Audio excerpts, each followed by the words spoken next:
Hi, how you doing? Okay, this video is about who white people are in the Bible and in prophecy and how what it has to do with everything. Okay, so this is it's pretty important. So this kind of goes along with my other video. I have a video called "Who Are the Biblical Black People in the Bible?"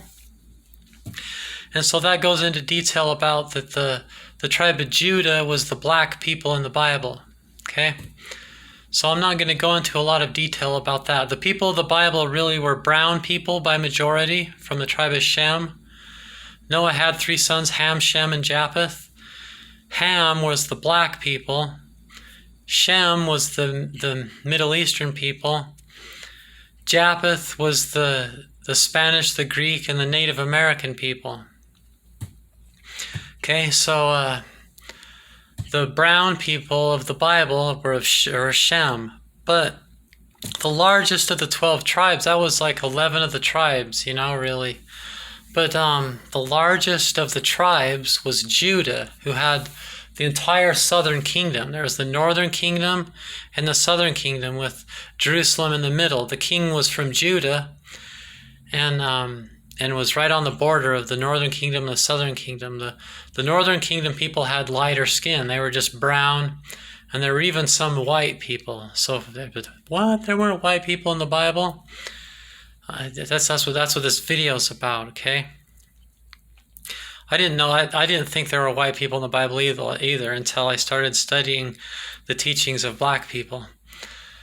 So then the southern kingdom, which was the largest tribe, had like their own area, the whole other half of the kingdom, going south and all the way into Africa, and like we know from the story of the Queen of Sheba, from all the way down into Sheba and Ethiopia and that area, was all Judah, who is the black skin. So the Bible is really about black and brown skinned people, because the Judah was the largest tribe. There are Jews that are even white-skinned. The tribe of Judah, all the tribes at this point are here and there and everywhere. If you need to believe all of the tribe of Judah's black people, you're going to have your feelings hurt. If you need to believe they're all white people, you're going to have your feelings hurt. But in the story of the Bible, back 3,000 years ago and more, the tribe of Judah was the darker skinned, and it was because Judah kept making babies. Judah, who is from Shem, kept making babies with women from Ham. He liked black women. Okay, so again, I already have a video about that. So this is about the white people. So, okay, so then the tribe of Jacob, who is renamed Israel, had 12 sons. The tribes of Judah. The 12 tribes of Israel. Okay, so as it turns out, Jacob was renamed Israel, and so Genesis chapter 49 is like the second to last chapter of the book of Genesis. The book of Genesis is everything that happened before Moses. And that's the first book of the Bible. The second book of the Bible is the book of Exodus, which goes over the story of Moses. So logically, Genesis is everything that happened before Moses, and then Exodus is the story of Moses, and everything after Exodus is more stuff about Moses and just everything that happened after Moses. Okay, so the book of Genesis ended by Jacob, by Israel, blessing his 12 sons, and the blessing that he gave them was about the blessing of the tribe, that their generations after him, the ancestry of each of the 12 brothers. Okay, so one of the brothers was named Joseph. Okay, the tribe of Joseph. Okay, so if you remember the story of Joseph of Egypt, he had the birthright, and the other brothers were jealous of him. Okay. So that's a common mistake you see with Jews and even some Rastas and black people that know the tribe of Judah is Jew is short for Judah. The tribe of Judah doesn't have the birthright. The birthright was on Joseph. So in the 48th chapter, so the 49th chapter is where the 12 sons are blessed. The chapter before it, just before the 12 sons were blessed, Israel, Jacob, gave his son, the two sons of Joseph, Ephraim and Manasseh, a special blessing. Okay? So, and one of the blessings that Ephraim and Manasseh, which are the two sons of Joseph, so the tribe of Joseph, the birthright was Ephraim and Manasseh. So he gave them the name Israel. Okay? So the tribe of Judah doesn't have the right to call themselves Israel. Okay? None of the tribes do. The only tribe that has the right to call themselves Israel, Genesis 48, is Ephraim and Manasseh, the two sons. Ephraim's the older and Manasseh's the younger. Okay? And he blesses them. So the as it turns out, just like to skip forward. So again, the stuff that I'm teaching you right now you become aware of this through when I started studying Rasa, they taught me about the Elijah of Haile Selassie, because part of it's not just the Lion of Judah that would come, but also the Elijah would come and turn the hearts of the fathers to the children and the children to the fathers. So that's Herbert W. Armstrong. Herbert W. Armstrong, who was known as the Elijah, but many people don't know who he prepared. They don't know who the Lion of Judah was. Rastas do, but they believe he was the Elijah who would prepare the way for the lion, In 1975 and all that. I have a video on Herbert Armstrong too. But the last chapter of the Old Testament goes into detail about how the Elijah would turn the hearts of the children to the fathers and the fathers to the children. So that's what this is about, Herbert Armstrong wrote a book called The U.S. and Britain and Bible Prophecy, or The U.S. and Britain, Commonwealth and Private Prophecy, and Bible Prophecy. There's two editions or something. Is where these teachings come from. So the Elijah has turned my heart to my fathers. My genetic background is Anglo-Saxon and Franco, so I'm French and English and maybe some Scottish in there. So I'm Franco-Anglo-American, So anyway, So the birthright goes to Joseph, and that's why they threw him into the pit, and that's what the coat of many colors and the jealousy and all those things came from, okay? And that continues today in the book of Isaiah. Okay, and Genesis 11, especially verses 10 and verses 13. 10 says, there will be a root of Jesse, which shall stand as an ensign of the people, and the Gentiles shall seek, and his rest shall be glorious. That's Haile Selassie, who's of the tribe of Judah, and we know this. I have a playlist on Haile Selassie, which goes over his family genealogy. And then verse 13, it says, the envy also of Ephraim shall depart, and the adversaries of Judah shall be cut off. Okay? So meaning that the racism of the white people will dissolve and not be part of the millennium of peace. It's one of the things that'll happen, that racism will dissolve. Ephraim shall not envy Judah, and Judah shall not vex Ephraim. So we see that a lot today. There's, Ephraim is envying Judah because of their significant place in the Bible. They try to make Jesus white and all that stuff.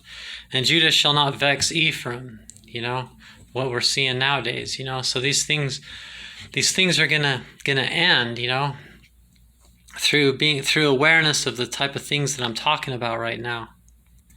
Okay, so what ended up happening is in the Bible, there's that's like Moses. One of the curses is that his hand would become leprous as snow. His black skin, because Moses was black or brown, one of the two, and it flaked off. I guess he was of Levi, so he would have been brown. His brown skin flaked off, and he became a white person on his hand. You know, he's like, oh, ah, Lord, please, why would you do that to me? You know, because white was considered gross, you know. And when the people had leprosy, there were lepers that would have to live in the colony because they had leprosy. We know that's contagious. And then the ones that were just white people, because some of the black people's skin and brown people's skin would flake off, and they'd become white people. And there's a name for that, but that does exist even today. And they were called white people, okay? And they also were shunned and put into groups, but were allowed to walk among the people. They were called clean lepers. They had to do a bunch of things. The priest would have them do this and kill a turtle dove or something and do that and this. And if they did the ceremony ritual things of the priest, they'd be considered clean lepers, but they were shunned. And the racism against them was unbearable. So the white people in the Bible, the clean lepers, eventually go up north and kind of just disappear from the story. That's why there's clean lepers. You know, there's a story. The clean lepers are like in Leviticus 13, and like, you know, it's like really early in the Bible, and then they just kind of fizz out of the story, and they're still lepers, but not clean lepers because they're shunned, and they go up north apparently, like we learn in archaeology and history, and make babies with the cavemen, the ancient peoples of Europe, and just become the European man, okay? So the white people were the clean lepers from who knows what tribe. It doesn't matter. They're shunned and just kind of cut off, and we don't care about them in the Bible story, you know? So then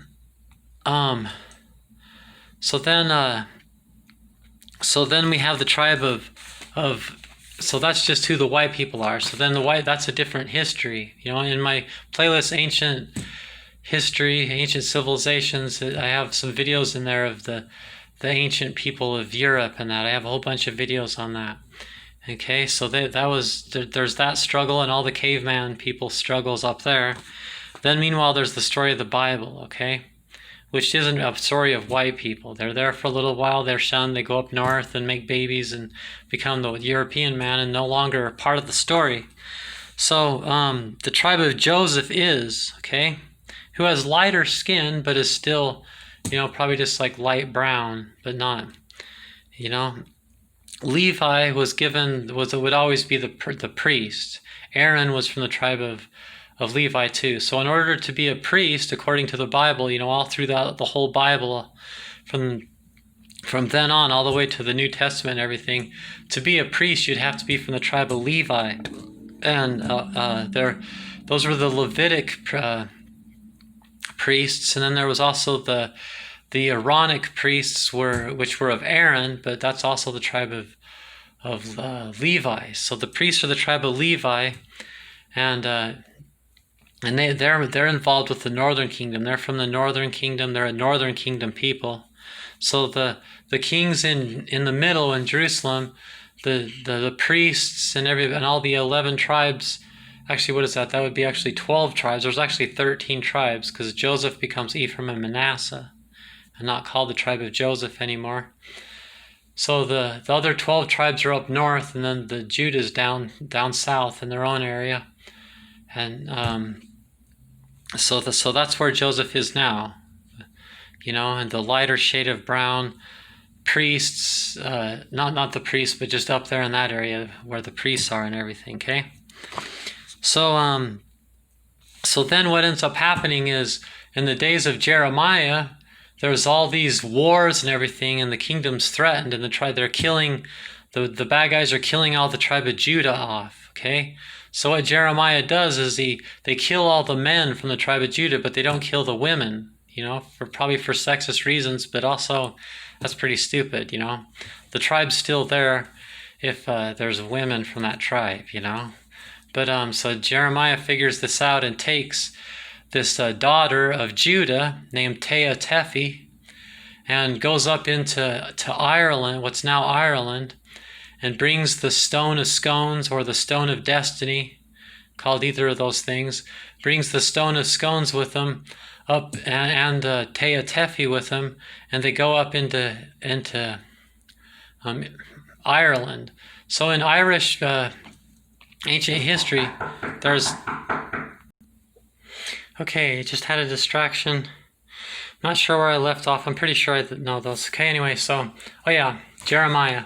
So Irish legends are that this white elder guy came from a distant land and brought the stone of destiny, which the kings of the royal family are still, when they're coronated, they have the throne, and they're coronated under that stone. Okay, so it's not the same stone. As it turns out, it got lost at one point in history, and they got another stone in its place. But still, so the royal family. Well, anyway, so Judah brings Tehatefi, and she makes babies with whoever their leaders are, and makes the royal family, the same one that Queen Elizabeth II and everything's from. So the royal family is from the tribe of Judah. So the people of Ephraim, aren't from the tribe of Judah. Just the royal family is from the tribe of Judah. If you look at the royal family of Britain, you can see they have those like beady eyes and long nose. They have that tribe of Judah look to them. You can see that there's something going on there. So Tehatefi was the first queen of that lineage from the tribe of Judah, and they become white, of course, but they're from the tribe of Judah. Okay, so in Genesis 35, verse 11, it says of Manasseh, when it prophesies of what would happen to Manasseh in the future, it says, and Ephraim, it says they would be, quote, a nation and a company of nations shall be of thee, So the nation is Manasseh, the United States of America, and the company of nations would be the British Commonwealth. There was a time when the British had they had control of a fourth of the earth. Colonized this and colonized that, and they had control. They said the sun never sets on the British Empire. So they would become a nation and a company of nations in Genesis 35:11. In 1 Chronicles 5:2, so that's the New Testament, it repeats that the birthright was Joseph's, okay, Ephraim and Manasseh. In Genesis 48, verse 16, it says, quote, let my name be on them, which is Israel. That's a reference to that they would be called Israel, okay? This Anglo-Israelism.